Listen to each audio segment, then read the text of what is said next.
What is going on, everyone? I am back with another Trials of Osiris weapon to look over damage and that kind of thing comparisons. Today we got the Burning Eye Adept. I also have the other Trials guns, also from running Flawless the other day, so I do have all of them to look over. This one is the Scout Rifle. And one thing to note about Adept weapons is that they have the built-in Snapshot perk. That is true for all weapons of Trials of Osiris Adept versions, so that makes the weapon aim incredibly fast, which is very nice. You got smart drift control, accurized ballistics, and then my personal favorite yet again, the smooth ballistics for this scout rifle. Running through some of the other perks to it, we have reinforced barrel, we have small bore, the ever so clever explosive rounds, we have the fitted stock, Zen moment, and finally third eye for any of you people who don't like Zen moment, which you are wrong if you don't. And if you disagree, your opinion's wrong. Now, if you're like me, you're not up to date in exactly what the impact ranges compared to other guns are. So just taking a look, comparing it to the ever so popular Chaos Dogma that many people enjoy for PvE purposes, and I've also seen in PvE, there's a vast stat difference in rate of fire, range, stability, reload, and even the impact. You'll just notice that altogether, it's a completely different gun from the Chaos Dogma, including the wonderful PvE perks that the Chaos Dogma comes with. But we're going to be looking at the PvP aspect, so I'm going to actually compare it to the Meta Multi-Tool. You'll see that the Multi-Tool has much less impact, range, and stability. The rate of fire is about equal, but the reload for the Multi-Tool is much faster, and it also comes with a little bit different perks. So you can once again make the argument saying that the Multi-Tool is yet again a quite different gun compared to the Burning Eye Adept.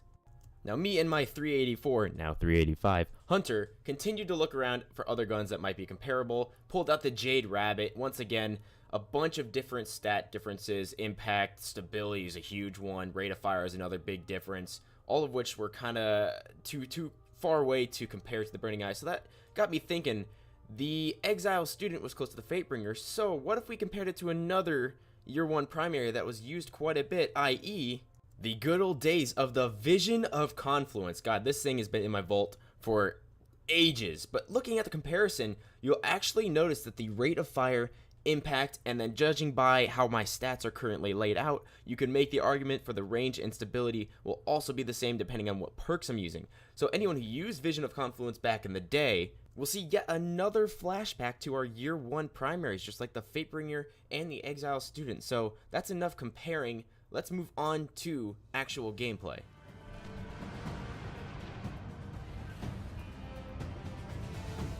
So to start the game, I kept my stats generally towards the higher stability, lesser range. And you might be thinking to yourself, wow, look, he's on last exit.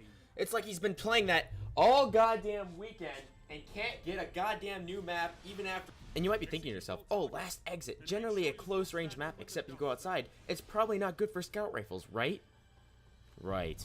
One thing you're going to notice about this scout rifle is that when you aim down the sight and you have the enemy within your scope, you can actually see a highlight of the enemy, which is a really cool feature, I think, because in some cases you might be able to spot the little corner of the wall that you can shoot through to hit your enemy you might not have noticed before without the highlight.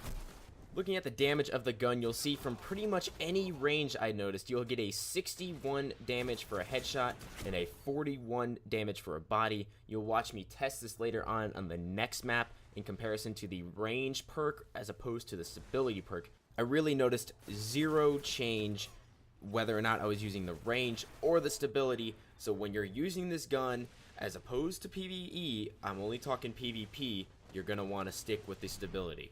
This gun, along with many other scout rifles, you'll find out that it's absolute trash close range in any situation, especially with the shotgun meta that is currently going on. So knowing this and using this map as an example, I'd like to introduce a segment I'd like to call Camper Alert.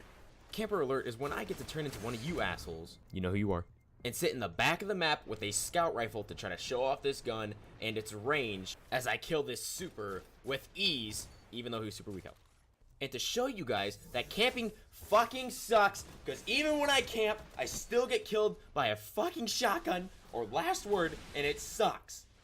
So don't camp. Now let's check out when it's maxed range. Now this is what I'm talking about. After switching off the stability perk and turning up the range, you'll notice instantly a huge difference in recoil, almost to the point where it's nauseating just to look at. The damage is absolutely the same looking at the range I'm looking at here. You'll notice that it's still a 61 headshot and still the 41 body shot, just like it was before. I decided to give it one more go after the last one, and even with this kill, I still just could not handle this change in stability. So I switched back, and I didn't even bother with explosive rounds for this video. I tested the damage, pretty much the exact same as the Exile student, so I would not bother using explosive rounds in PvP in general. Although the damage on this gun is average at best, many people will still find using the Hawksaw or the Palindrome or other hand cannons, pulse rifles, and even the occasional auto rifle that might be still better at winning those one-on-one gunfights. Now, after playing with this gun for a few games, I honestly never got the feel for it. Maybe after practice I'd start to perform better than what I thought I was, but I still don't see myself changing from the pulse rifle or hand cannon damage that I need for those close to middle range encounters. The only time you'll see this gun shine is from very long range encounters, and even then you might find something like the Hawksaw still beating you out. So my final thought for the gun is that maybe it's a good PvE contender. However, in PvP, I'm not seeing much use for it whatsoever. In the future, I will be reviewing the pulse rifle, which many people have been talking about for Trials of Osiris, so look forward to that. And if you guys enjoyed the video today and would like to see more, please drop a like, subscribe, have a great friggin' day. Oh shit, oh shit, oh shit. Yes! Yes! Get wrecked, Goldie! Get wrecked, bro!